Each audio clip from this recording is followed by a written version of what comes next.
घर की यह 5 चीज़ कभी दूसरे को नहीं देनी चाहिए। आज हम आपको माँ लक्ष्मी की एक प्राचीन कथा सुनाने जा रहे हैं। इस कथा के माध्यम से आपको पता चल जाएगा कि एक स्त्री को अपने घर की कौन सी चीज़ दूसरों को नहीं देनी चाहिए। जो भी स्त्री यह चीज़ दूसरों को दान में दे देती है, माँ लक्ष्मी उसका घर छोड़कर चली जाती हैं। इसलिए दोस्तों, आप इस कथा को पूरा ज़रूर सुनें, क्योंकि आधा अधूरा ज्ञान घातक होता है। जो भी इस कथा को पूरा सुनता है, माँ लक्ष्मी उसकी झोली खुशियों से भर देती हैं। तो चलिए बिना देरी किए आपको वह प्राचीन कथा सुनाते हैं। दोस्तों, पूर्व काल की बात है। मध्य देश में एक अत्यंत सुंदर नगर था। उस नगर में एक सेजल नाम की स्त्री अपने पति और सास ससुर के साथ जीवन यापन करती थी। सेजल एक पवित्र नारी थी जो सत्य धर्म का पालन करने में तत्पर और गृह कार्य करने में दक्ष थी। सेजल का स्वभाव अत्यंत दयालु था। वह सदैव दूसरों की सहायता किया करती थी। सेजल का पति प्रेम एक व्यापारी था। उसकी अनाज की एक दुकान थी। वह बाजार में लोगों की ज़रूरत की चीज़ें बेचा करता था। सेजल अपने पति से बहुत अधिक प्रेम करती थी। वह अपने पति को ही परमेश्वर मानकर उसकी सेवा करती थी। सेजल नित्य पति से पहले जाग जाती थी और अपने घर के आंगन को स्वच्छ करती थी। फिर रंगोली बनाकर आंगन की सजावट करती थी। इस तरह से वह अपने घर को स्वच्छ रखती थी। फिर स्नान आदि करके वह तुलसी माता को जल देती थी और देवी देवताओं का पूजन करती थी। सेजल ने किसी का अनादर नहीं किया। सेजल सभी के साथ मधुर वाणी में बातें करती। सभी लोग सेजल को देखकर खुश हो जाते और कहने लगते, यह तो साक्षात लक्ष्मी के समान गुण वाली स्त्री है। यह अपने परिवार को कितने अच्छे से ख्याल रखती है। इसके अलावा सेजल दान धर्म करते समय भी अपने हाथ को पीछे नहीं खींचती। उसके घर जो भी याचक आता, वह उसे दान दिए बगैर वापस नहीं जाने देती। उसके द्वार से कोई खाली हाथ नहीं जाता। जो भी भूखा उसके द्वार पर आता, वह भरपेट भोजन करके ही वहाँ से लौटता है, जिससे उसके द्वार पर आए हुए सभी याचक अत्यंत प्रसन्न होकर उसे आशीर्वाद देकर ही जाते थे। इतना ही नहीं, सेजल अपने पड़ोसियों की भी खूब सहायता किया करती थी। उसके पड़ोस में जो भी गरीब और दुखी लोग रहते थे, उन्हें भी वह नित्य भोजन दिया करती थी। पड़ोसी भी उसकी जिस कारण खूब प्रशंसा किया करते थे और कहते थे, साक्षात देवी हो सेजल, देवी साक्षात तुम अन्नपूर्णा का रूप हो। लोग जब भी सेजल की प्रशंसा करते तो वे सभी उसके विषय में अच्छी बातें ही करते, लेकिन लोगों की बातें सुनकर भी सेजल ने कभी घमंड नहीं किया।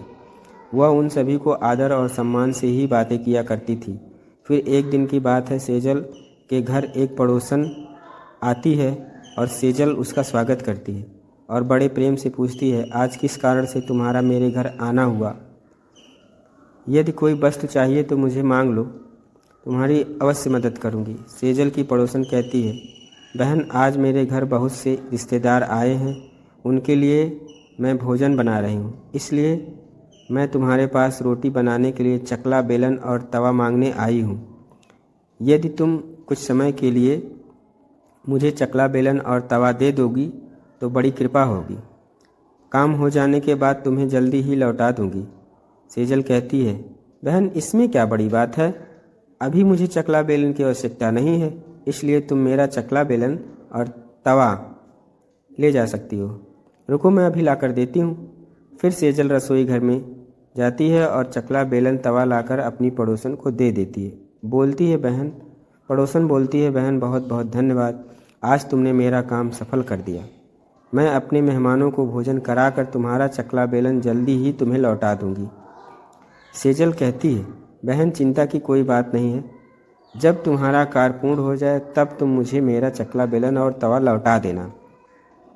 फिर वह पड़ोसन सेजल का चकला, बेलन और तवा लेकर चली जाती है। कुछ समय बाद एक अन्य स्त्री सेजल के घर पर आती है। सेजल उसका भी प्रेम से स्वागत करती है और पूछती है, संकोच न करो बहन, बताओ तुम्हें मुझसे क्या चाहिए? तुम्हारी मदद ज़रूर करूँगी। पड़ोसन बोलती है, बहन मेरे घर पे बहुत गंदगी है और मेरे घर को साफ़ करने के लिए मेरे पास कुछ भी नहीं है, इसलिए मैं तुम्हारे पास तुम्हारा झाड़ू मांगने के लिए आई हूँ। यदि तुम्हें कोई समस्या न हो तो कृपा करके मुझे अपने घर की झाड़ू दे दो। मैं अपना घर साफ़ करके तुम्हें तुम्हारा झाड़ू लौटा दूँगी। सेजल बिना विचार किए ही बोली, बहन बस झाड़ू ही तो चाहिए ना, इसमें क्या समस्या हो सकती है मुझको। तुम रुको, अभी मैं तुम्हें अपने घर की झाड़ू लाकर देती हूँ। और उस स्त्री को सेजल अपने घर की झाड़ू लाकर दे देती है। वह स्त्री धन्यवाद बोलकर झाड़ू लेकर चली जाती है। और फिर कुछ समय बाद एक अन्य स्त्री सेजल के घर पे आती है। सेजल उसका भी बड़े प्रेम से स्वागत करती है। सेजल कहती है, पधारो बहन, क्या बात है, आज मेरे घर पर किस कारण से आना हुआ। तुम्हें जो भी चीज़ चाहिए यहाँ निसंकोच होकर कहो, मैं तुम्हारी सहायता करने का प्रयास अवश्य करूँगी। तब वह स्त्री कहती है, हे सेजल बहन, तुम बड़ी ही दयालु हो। मैंने तुम्हारे बारे में बहुत सुना है और तुम सभी की मदद करती रहती हो, इसलिए मैं तुम्हारे पास एक छोटी सी मदद मांगने के लिए आई हूँ। सेजल कहती है, तुम्हें जो भी चाहिए मांग लो, यदि मेरे बस में होगा तो मैं मना नहीं करूँगी, तुम्हारी सहायता अवश्य करूँगी। तब वह स्त्री बोलती है, बहन आज मेरी बेटी को देखने के लिए लड़के वाले आ रहे हैं, इसलिए मैं चिंता में हूँ। मेरे पास पहनने के लिए एक भी गहना नहीं है, तो मैं अपनी बेटी को क्या पहनाऊँ। इसलिए कृपा करके मुझे आप थोड़े गहने और वस्त्र उधार के लिए दे दीजिए, केवल एक दिन के लिए। जब लड़के वाले देखकर चले जाएंगे तो मैं तुम्हारे गहने और वस्त्र लौटा दूंगी। पड़ोसन की बात सुनकर सेजल कहती है, बस इतनी सी बात है। बहन तुम चिंता मत करो, तुम्हारी पुत्री मेरी बेटी मेरी छोटी बहन के जैसी है, उसकी सहायता अवश्य करूंगी। मैं अभी तुम्हें मेरे गहने और साड़ी देती हूँ, जिसे पहन कर तुम्हारी पुत्री राजकुमारी लगेगी। फिर सेजल अंदर जाती है और अपने गहने साड़ी लाकर उस पड़ोसन को दे देती है। वह पड़ोसन प्रसन्न होकर सेजल के गहने और साड़ी लेकर चली जाती है। जाते जाते बोल गई, बहन बहुत बहुत धन्यवाद, तुम बहुत अच्छी हो। कुछ देर बाद एक अन्य स्त्री आकर बोलती है, सेजल बहन तुम बड़ी ही दयालु हो और तुम सभी की मदद करती रहती हो, इसलिए मैं तुम्हारे पास आई हूँ। मेरा बच्चा भूखा है और उसे पिलाने के लिए मेरे पास दूध नहीं है, इसलिए मैं तुमसे थोड़ा सा दूध मांगने के लिए आई हूँ। सेजल कहती, अरे बहन इसमें कौन सी बड़ी बात है, अभी मैं तुम्हें दूध देती हूँ। सेजल रसोई घर में जाती है और थोड़ा सा दूध ला करके उस पड़ोसन को दे देती। वह पड़ोसन प्रसन्नता से दूध को लेकर के चली जाती है। इस प्रकार से सेजल अपने सभी पड़ोसियों की मदद कर देती है और प्रसन्न होकर घर का काम करने में लग जाती है। फिर रात होते ही उसका पति घर लौट आता है। सेजल अपने पति को प्रणाम करती है और उसकी खूब सेवा करती है।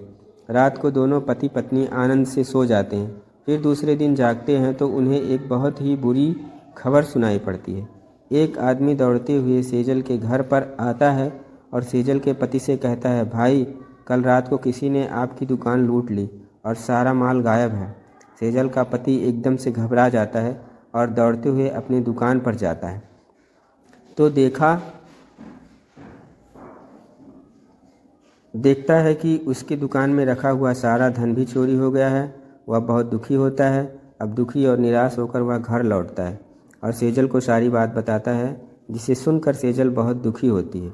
कुछ देर बाद अपने पति से बोलती है, हमारे घर में अभी बहुत सारा धन रखा हुआ, जिससे आप फिर से व्यापार शुरू कर सकते हैं। सेजल अपने घर के अंदर जाती है जो ज्वेलरी अंदर रहती है उसे लाने के लिए, तो वह देखती है कि अलमारी पूरी तरह खाली है। उसके अंदर का भी सारा माल अब चोरी हो चुका था। यह देखकर सेजल बहुत दुखी हो जाती है। उसे समझ में नहीं आता कि यह कैसे हुआ। सेजल का पति उसे बहुत भला बुरा कहता है और पूछता है, सेजल सच सच बताओ, हमारे घर के अंदर रखा हुआ सारा पैसा कहाँ गया। सेजल कहती है, स्वामी मैं घर पर ही थी, सारा धन तिजोरी में ही था, किसी ने इसे चुरा लिया पता ही नहीं चला। आप शांत हो जाइए, हम कोई उपाय ज़रूर ढूंढ लेंगे।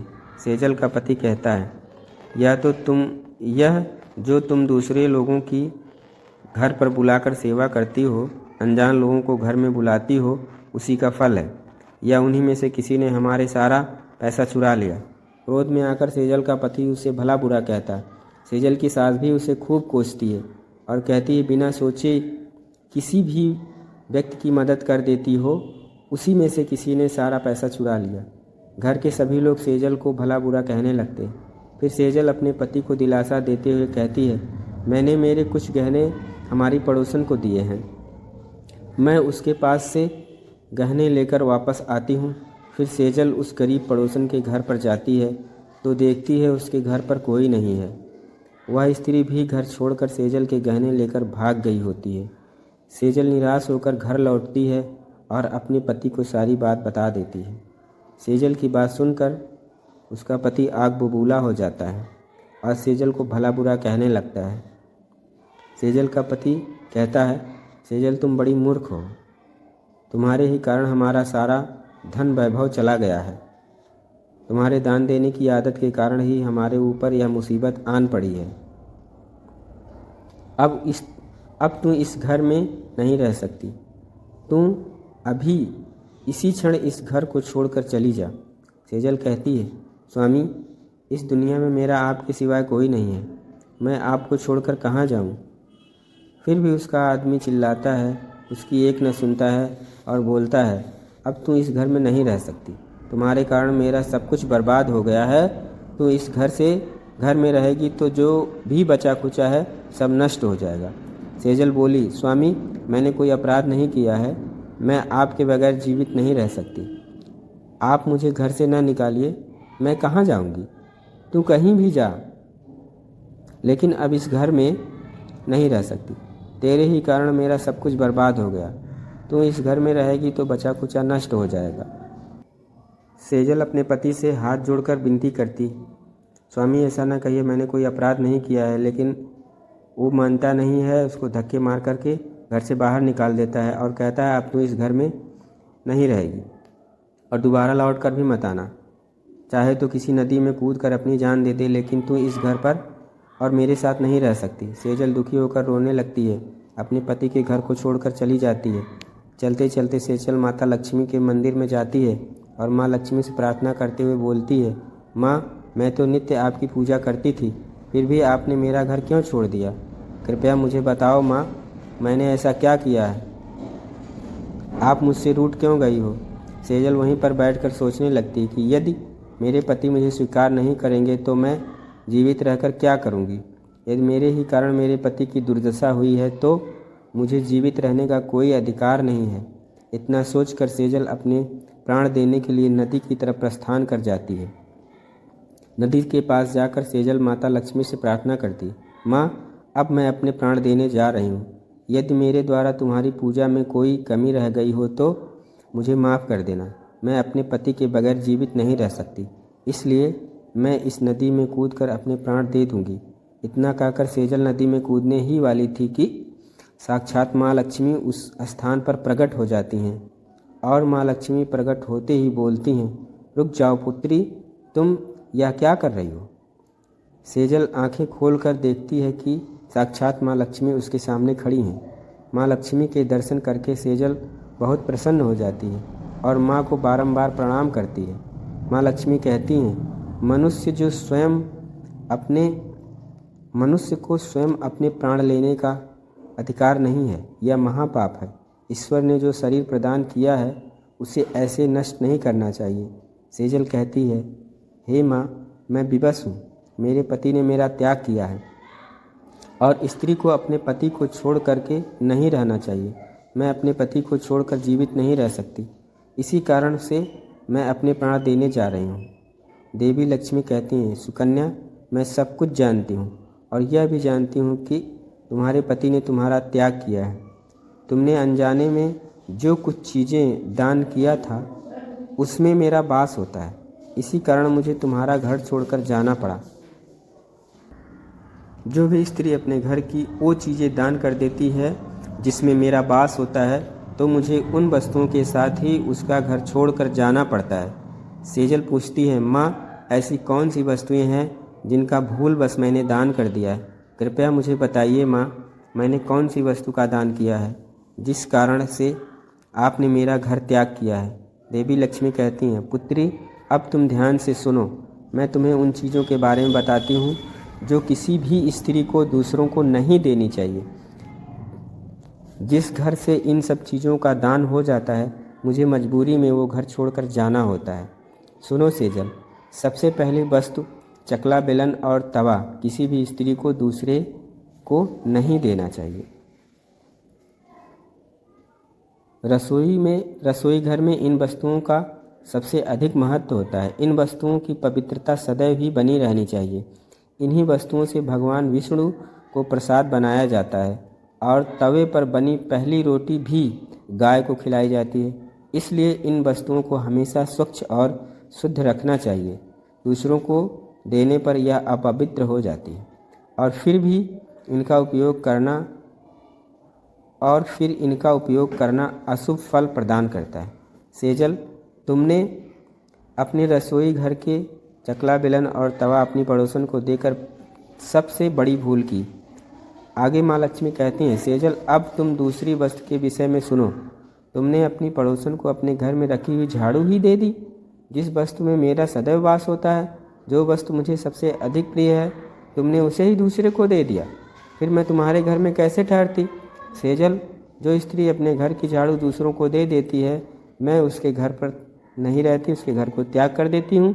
झाड़ू से घर की स्वच्छता की जाती है और जहाँ स्वच्छता होती है वहाँ माँ लक्ष्मी होती हैं।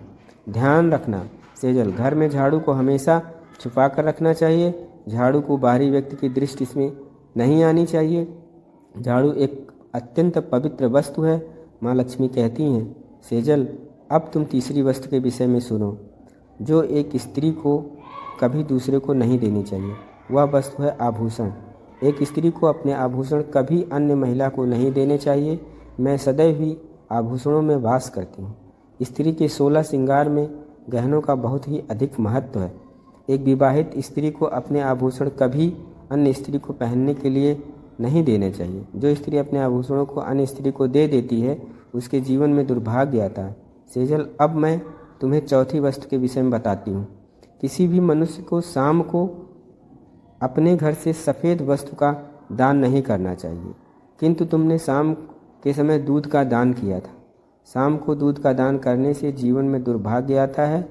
शाम को सफ़ेद रंग की चीज़ दान करने से मनुष्य के जीवन में अशुभ कल आता है। माँ लक्ष्मी कहती हैं, सेजल अब मैंने तुम्हें उन सभी वस्तुओं के बारे में बता दिए जिनका कभी दान नहीं करना चाहिए। ये वस्तुएं कभी दूसरे को उधार में अथवा उपयोग के लिए नहीं देनी चाहिए। सेजल कहती है, माँ मुझसे बड़ी भूल हो गई है। इन बातों से मैं अनजान थी। कृपया मुझे क्षमा करो। अब मुझे प्रायश्चित करने का उपाय बताओ माता। लक्ष्मी जी कहती हैं, सेजल तुमने पहले ही प्रायश्चित कर लिया है, इसलिए अब तुम अपने घर लौट जाओ।